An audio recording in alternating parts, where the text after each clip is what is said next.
I want to thank everybody for coming to your first class for the general contractor exam. How many of you are excited just like me? Excited? Oh, yeah. Why? Because y'all want to be general contractors. Huh? All right. Well, I got a little presentation. Who is this guy? You know I got to put my picture out there, right? Who is this guy? For one, I'm just like you. I'm a Class B general contractor. I started here in Wichita. This is a real story, and I'll get into it this next clip. I started here in Wichita in 2018. I didn't know anybody. I got a shot at $10 an hour to work for a company. Chasing your dreams sometimes could be hard. It's ups and downs to it. I'm moving up at the job. Still feel like I'm getting paid minimum wage, but I'm doing what I love to do, so very passionate about it, so I don't feel like I'm working none.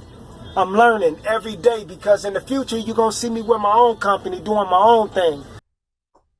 6 months later, they put me on salary. 3-4 months after that, I got my general contractor's license because I was already on that path to getting my license by self-studying. I went to school for construction. I worked for Habitat of Humanity for a while, building hands-on. So my experience is I can do most of everything but HVAC, and I'm not great at drywall. So that means I'm a jack of all trades, master of none of it. Okay? But what my main skill is I'm a project manager. I know how to put processes together in my jobs. I do government contracting. I do residential. I do kitchens and bathrooms. I'm all the way around the board when it comes to experience, but my gift is putting processes together. That's what a general contractor is. You will be a project manager when you get that license. My company is Contractor Envy. What does Contractor Envy do? I help contractors in all aspects of their business, from generating leads, from branding, from putting your structures together. If we don't do it in-house, we have the resources, and we always are looking to expand with other people who want to bring opportunities to contractors. So that's what we're about. We got a consultant firm, and literally we run jobs every single day. So I also wrote the book, and I'm going to get past me. This ain't about me. I'm just letting you know who I am. I ended up writing a book called Six Figure Remodeling. It's just all about setting up your company. People hear six figures and think it's a lot. My first year alone, the owners of this building gave me more than $30,000 to $50,000 in contracts a month. That was my first year as a general contractor. Now that's revenue. That doesn't mean that was my profit margin because I messed up a lot of money. Hey, we all got to learn, right? But from me getting my license, the owners of this building here gave me my first opportunity. Book is available for free. Download it, free resources, got a lot of valuable information in there. Big question is, why do you want to be a general contractor? Why become a licensed general contractor? I won't drag it out, just a few little opportunities. So increased job opportunities. Getting your license, there's a lot of doors that open. Like I say, I met a couple of guys here, I believe, on I'll do contracts for the VA. What that means is disability for veterans that are 100% service connected. We do the grant whole home remodels. So I couldn't do that without my license. Right now, last week I went to lunch with the city rec supervisor. We got signed up for the city. All right. So now we can do city government contracts. All right. And they want the smaller people, the smaller contractors to work with, because believe it or not, we don't got enough skilled laborers, which means we don't got enough qualified companies. So it's a lot of opportunity for you, a lot. And then higher earning potential. I always preach that general contractors can get paid like doctors and lawyers. All right. I didn't have $1,000 days. I might not have a whole lot to show, but I got enough. But I didn't have $1,000 days, $5,000 weeks. I mean, one project recently, even with the VA, we made $58,000 in 8 weeks. But that was from a general contracting aspect. budgeting the jobs.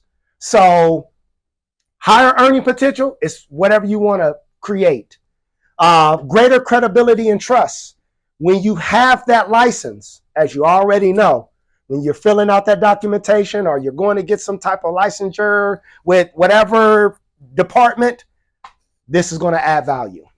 And then as well, it'll give you the ability to manage larger projects.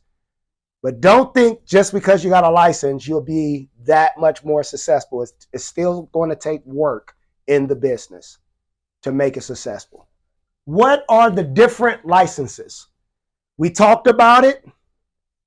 Hopefully I answered it, but I'll go over it one more time. Class A, starting at the top. You can do everything. That means industrial. That means, when I say industrial, that's, the big, refinery buildings, whatever. It's unlimited, skyscrapers.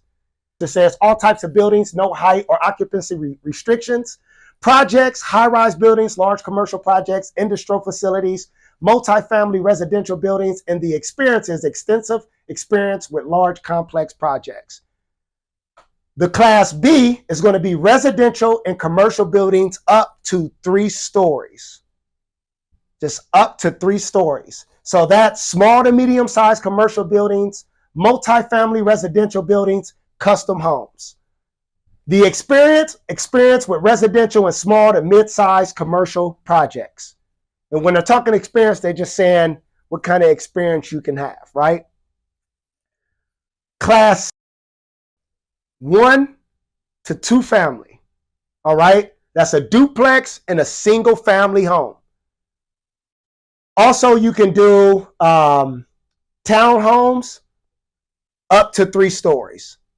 So in different counties, wherever you're at, you might be able to do a 4-plex because 4-plexes and under in a lot of states and counties are considered residential. All right? Even classification on getting loans and stuff. But I won't get into that. But you may be able to do a 4-plex, but anything under 3-plex, duplex, single family, new home from the ground up, you can do that. And those are the 3 categories that we go over in this class. So what is our mission? We only got two missions. 2 missions, or 2 points to our mission. 1, get you familiar with the IRC and the IBC in these 8 days. That's our goal. Get you familiar with both those books to understand what's going on in it, how to find answers. Second part is to pass the test.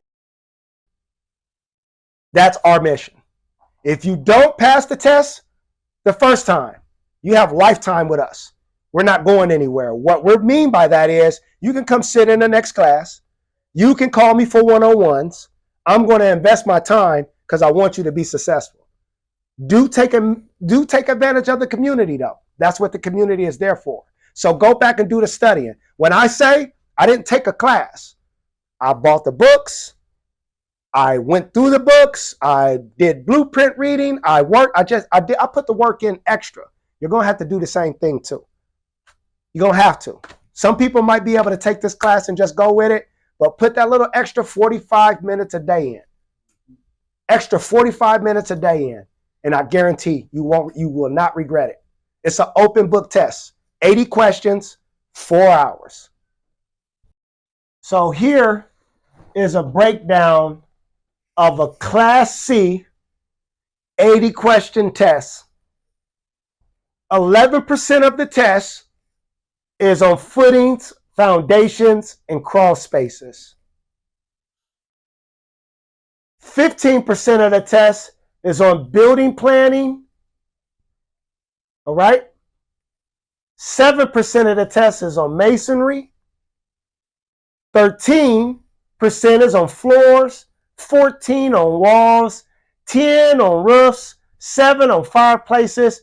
13% on plan reading, which is charts, and 10% on administration. And as they update it, I'll update it. But as of right now, this is the Pearson View test. As you can see, it's $115 for a Class C. It's 4 hours. This is how it's broke down. It don't got no plumbing. It don't got no electrical. It don't got no mechanical. This is where it's at.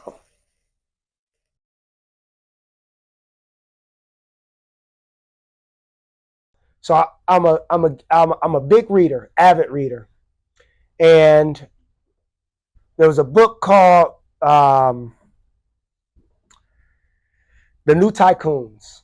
All right, $1 billion companies, private equity firms, but they were talking about how they hire their executive staff. And one thing that caught me in his explanation or his what he was telling in his story was he was hiring another executive, but he had all these multiple meetings because he wanted to, basically see how he was going to react in different environments. And so one time he took him out to eat, and when they went out to eat, he was watching for certain signs. So the food came. The first thing he did was take the salt and the pepper and start putting salt and pepper on his food. He said that told him the guy's stuck in his habits. He's not going to problem solve. Didn't mean he's not going to get the job, but he's stuck in his habits. I don't want y'all to season the food before y'all take a bite of it. Taste it first. So try something different is where we're at. And so the point of the mastery methods is to help you calm down and just say, you know what? I'm going to find the keyword. I'm going to look at the table, read the answers. I'm going to look at the table of contents in the index. Y'all get where I'm going with this? Then we're going to process of elimination. Then we're going to go with a gut instinct and move on. We're not going to sweat it. We're just going to move on. Because once you follow that method, man, it's going to get easier and easier every single time. Just keep doing the same thing.